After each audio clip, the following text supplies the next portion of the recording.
애틀랜타 어린이 살인 사건. 1981년 7월 미국 조지아주 애틀랜타에서 어린이 2명이 연이어 살해되는 사건이 발생했습니다. 이 사건은 대한민국을 비롯한 전 세계를 충격에 빠뜨리게 했으며 여전히 미스터리한 사건 중 하나로 남아 있습니다. 애틀랜타 어린이 살인 사건에 대해 자세히 살펴보고자 합니다. 사건 배경.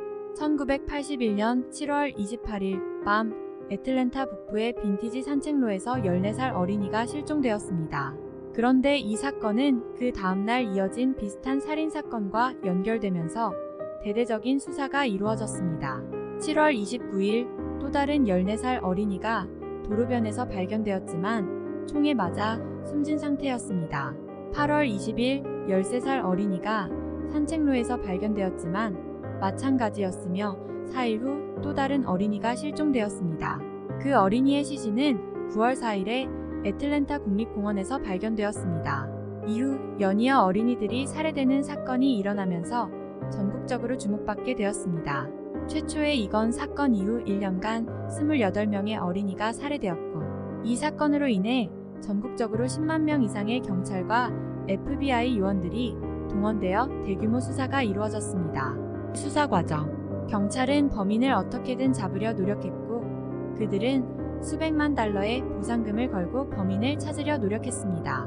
FBI는 범인의 지역 통계적 특성과 범행 패턴 등을 연구했습니다. 그러나 많은 정보나 증거를 발견하지 못했습니다. 그리고 1981년 6월 경찰은 새로운 정보를 발견했습니다. 방송국에서 10명 달러의 보상금을 걸고 있었던 사람이 웨인 윌리엄스라는 남자가 실종된 어린이 중 몇 명이 시신과 연관되어 있다고 제보했습니다. 그는 또한 인기 있는 가수였습니다. 1981년 6월 21일 밤 경찰은 윌리엄스가 운전하는 차량을 찾기 시작했습니다. 검색 결과 윌리엄스의 차량에서 발견한 섬유가 피해자들에게서 발견된 섬유와 동일하다는 것이 밝혀졌습니다. 또한 경찰은 윌리엄스의 차량에서 마지막으로 발견된 아이들의 시신과 관련된 피도 발견했습니다. 이러한 발견에 경찰은 윌리엄스에게 범행 가능성을 확정하지만 윌리엄스는 이 모든 것에 대해 결백을 주장합니다.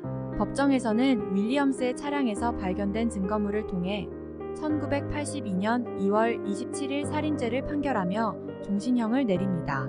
하지만 윌리엄스는 계속해서 자신은 무죄라고 수년째 주장했습니다. 2010년 다른 피해자에게서 발견된 머리카락에서 나온 DNA를 통해 윌리엄스의 머리카락과 98% 일치한다는 것이 밝혀졌지만 나머지 다른 2%로 인해 다른 이들의 살인으로 인한 유죄를 얻어내진 못했습니다. 이러한 사실은 사건을 둘러싼 논란을 촉발시켰으며 이후에도 여전한 논란거리가 되었습니다. 이를 둘러싼 가설 중 하나는 윌리엄스가 누명을 쓴 것이며 실제 살인범이 여전히 자유롭게 다니고 있을 수도 있다는 것입니다.